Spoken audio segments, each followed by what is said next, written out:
Verbatim quote to. Maiksi lang po ito. Please bear with me. Sabi niya, we are giving you the opportunity. The fastest way. He was addressing my client. Here kasi in aid of legislation kami. But of course, certain lawyers, no, law firm. Siyempre gusto nila mahabang proseso sa korte, di ba? You know that. Because ano yan, may bayad ng lawyers di ba? I want to give Miss Cassandra Lee this Republic Act 6981 para for her to contemplate while she is in our custody. Kasi, basahin mo mabuti ito. We are helping you. Huwag kang maniwala sa lawyer mo. I mean, let's face it. They want to prolong your cases. Why? Of course, we know that. Kaya si Atty. Topacio, alam mo naman si Atty. Topacio. So now, it's our time to get even. Can you imagine using the legislative bully pulpit to get even? Pahabain niya ng kaso para makuha niya lahat ng pera mo. That's why I challenged him and I challenge him again. Dan, huwag kang magtago dyan sa likod ng parliamentary privilege. Ulitin mo yung sinabi mo rito. Ulitin mo sa harapan ko. Tignan natin kung ano mangyayari. Ito wag Ayaw magsalita pag nasa labas, nagtatago doon sa privilege niya. I challenge him again. Dan, harapan. Sige, sabihin mo sa harap ko yan. Huwag ka namang matakot sa akin, ang liit-liit ko, may problema pa yung tuhod ko. Pero, ulitin mo sa harap ko. Huwag yung nagtatago ka dyan, tapang-tapang mo pag nasa kongreso ka Ayan, hinamo na ni Atty. Topacio. Okay, may katanungan yung ating media friend. Okay, may katanungan pa?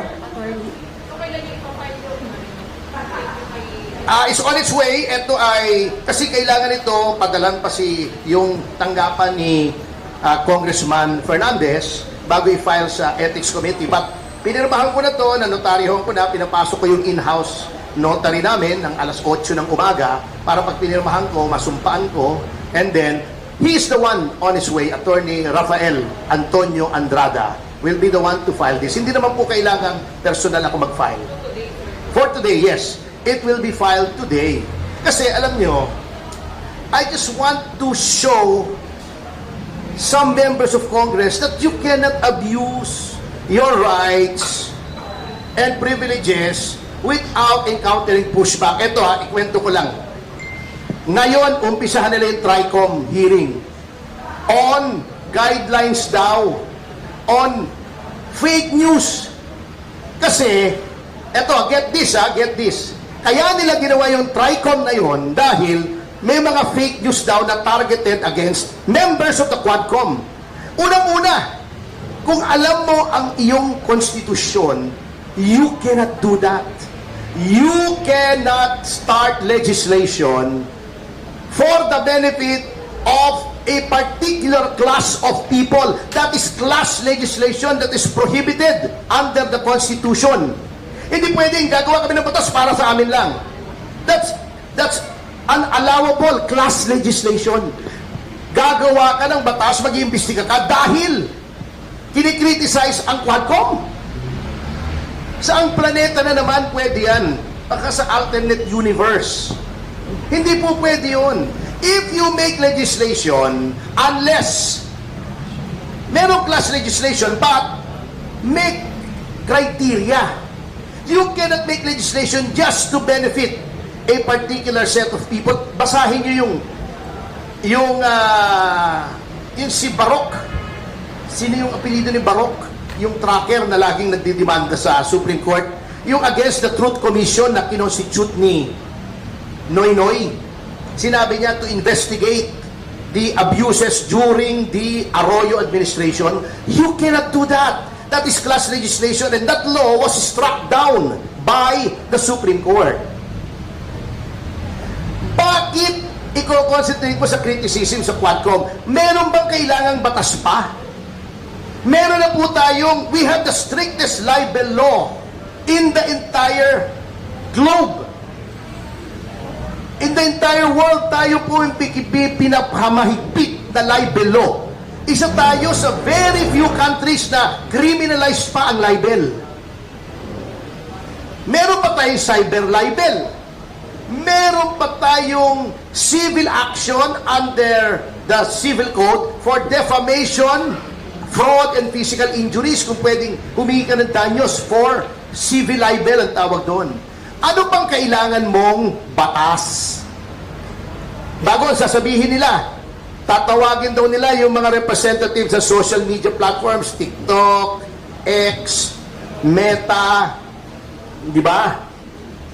Titignan nila kung anong guidelines against criticism ng Quadcom. That is prior restraint that is also prohibited under the Constitution. Kaya nga sinasabi ko, kung ikaw ay mambabatas, magpasa ka naman ng batas o magpaturo ka ng batas sa nakakaintindi sa batas. Hindi pwedeng puro Google. Hindi pwedeng puro Google. Mahirap po ang batas. Kaya nga 4 na taon namin pinag-aaralan yun. Yung iba may bumabagsak pa nga. Uulit-ulit.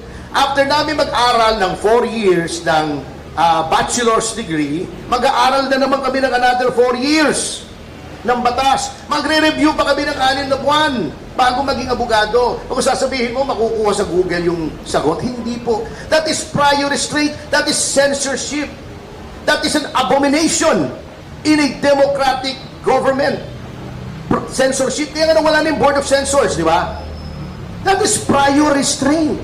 Hindi mo pwedeng gawin yon. Ngayon, uubusin mo na naman yung pera ng gobyerno. Paglalagay ka na naman ng batas na useless, na pagdating sa Korte Suprema, i-strike down for being unconstitutional. Yung EJK nila, anong lumabas?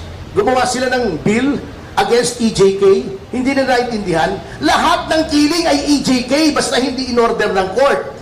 Dinefine mo yung EJK, nakakatawa ka. Sinabi mo, pag government official, ay dapat life imprisonment kung EJK. Nasa batas na eh. Pagka ikaw yung public official, ikaw yung nagpapatay, qualified na. Life imprisonment na. Sinasabi nila, pag may reward system, life imprisonment, price, reward, or promise qualifies a killing to murder. Life imprisonment na yun, even without that bill. See? Nagsayang sila. Pinakain pa kami ng katakot-takot na Jollibee ron. Wala naman nangyari. Ang batas mo, kabote. Kakatawa yung batas na yun. Pisahin nyo. There is nothing in that bill, hindi pa pala batas, there's nothing in that bill that does not already exist in our system of laws. Wala. Kasi nga, sa Google nag-aral ng batas. Hindi pwede yung nagtitext, yung communicate, katulad ng ginagawa nila kay Grijaldo. Because, you're polluting the witness. You should not do that. Talagang brazen eh. You know why? Because the present leadership of the House has cultivated a culture of impunity. Lahat pwede na. Siguro para malito rin sa I'm sure na-brief na ninyo eh. Nililito. Oo, Baka may- ginugulo eh. Bago magagalit ka pagka sinasabihan ng abogado na wag sumagot, karapatan po yun eh. Are you arguing against a constitutional right? Di mag-constitutional convention ka o constitutional commission o whatever, di ba? At tanggalin mo yung provisions of Bill of Rights ng right to counsel sa legislative inquiries. Tapos, but as long as that provision is standing there, every lawyer should defend that provision.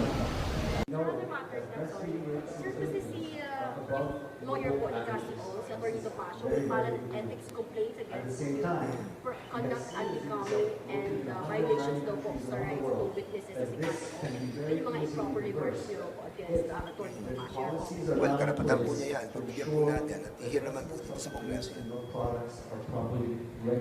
Pero kayo, sir, pinaninindigan nyo na. Like, kasi bakit kaya kayo lang yung nag-file ng complaint eh, may iba rin naman mga co-chair. Well, ito po, documented muna, no? Hindi ko naman nababasa yung complaint niya. Ngayon din lang na nadinig yan. So, tingnan muna natin. Wala namang problema dyan. Iharapin natin. But you stand by your